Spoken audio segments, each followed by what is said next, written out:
race is so key to the Tea Party, okay? This race will be watched statewide to see how we respond to Giovanni, okay? So, we're doing 2 block walks because it is so stinking important and we need you there at the block walks. So, let's ask Armin a couple of questions because, again, there are some rumors flying around about who you are. The first one being, and I've heard this comes from Gio himself, that you are a Muslim. So why don't you tell us about that? Sure. I'm a Catholic. I've been a lifelong Catholic. My father's Iranian, but my mom is Cuban. And I know another Cuban that's sitting here in the front row. And listen, my father... I'm an American who was born. That's right. American born.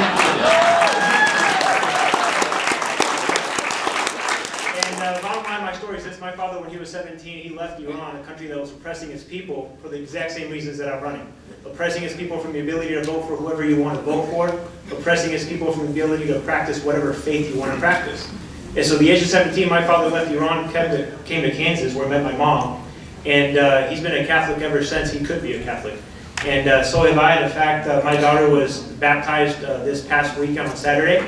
And ironically enough, Giovanni, my opponent, actually attends the same church. So the fact that he spreads those rumors and we go to the same mass, it's kind of ironic. But that's Let's address another rumor that you are a closet Democrat.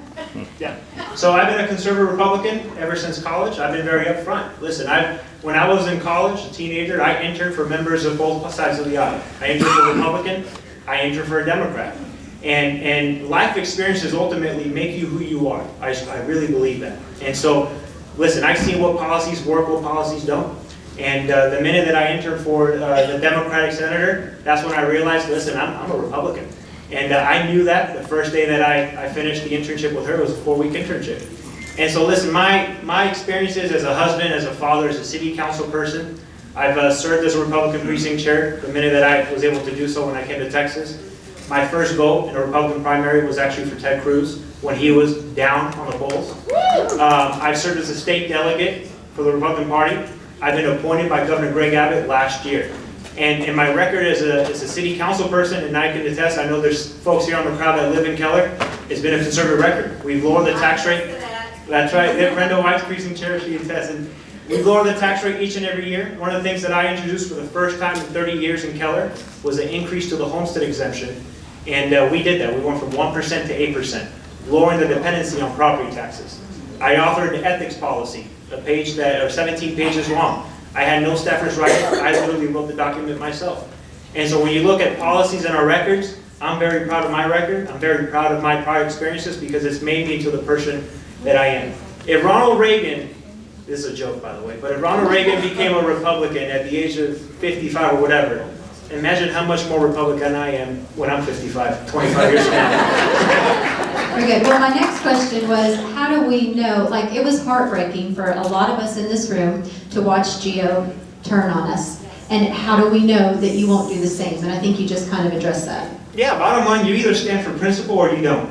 And you either have it or you don't. And I was raised to, listen, treat your neighbors with respect, have compassion for your neighbors, but stick to your morals, stick to your values. On the city council, in the 3 years that I've been there, there's been many times where I could have very easily voted with everybody else. That would have been the easier thing to do. The harder thing is to be the single vote, whether it be the yes or the no vote. I've done that time after time after time.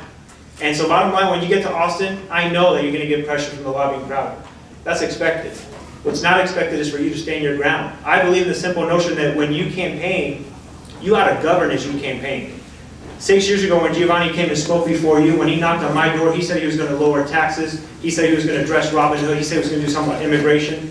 He said he was going to vote against Jill Straus. Every turn, every chance that he could, he voted for Jill Straus. This last cycle, in fact, when Jill Straus took his oath of office, Giovanni was sitting right behind him. He was his right-hand guy. And so bottom line, you need to govern as you campaign, and we as citizens need to be holding our elected officials accountable, and I very much believe in that. So what you're saying is that the Tea Party no longer being captivated by Giovanni is about more than just the speaker vote. Absolutely. It's not the reason that I ran. Listen, it's one of the reasons, and it's a very important reason. Jill Straus, he killed a lot of conservative agendas because he appointed Democrats to sit on certain committees as chairs, and they killed legislation that came from the Senate or from the governor. It's an important issue, but it's not what drove me.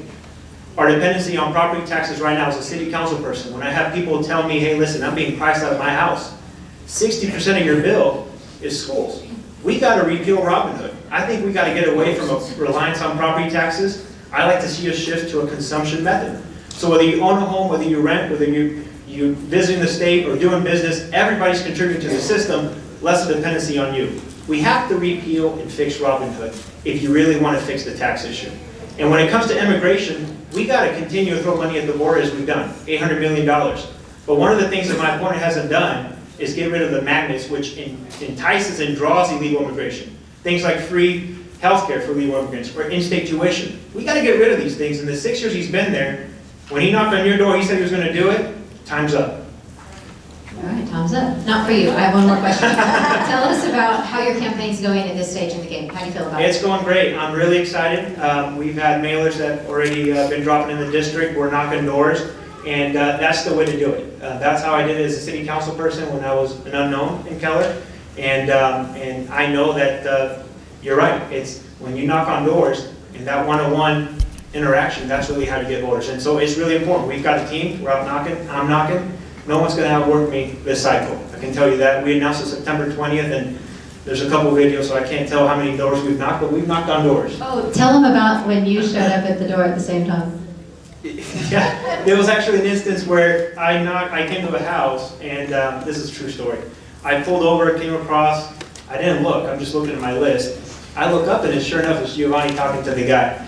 And so listen, you've got, I know what type of opponent I have. There's a lot of folks out there that are going against folks that maybe don't necessarily know what it takes.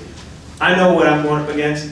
One of the things that I told people when I ran for this seat is I don't want it to do it twice. I want to win the first time. I don't want to be a polling sample for Giovanni Cabriglione. Yeah. And so that's how we're treating this race. We want to win it the first time. We want to send Austin a message that if you're going to campaign with a Tea Party, if you're going to campaign on conservative principles, and then do a total 180, you're no longer going to have a job in the state of Texas representing the District 98. I love that. Okay, thank you so much.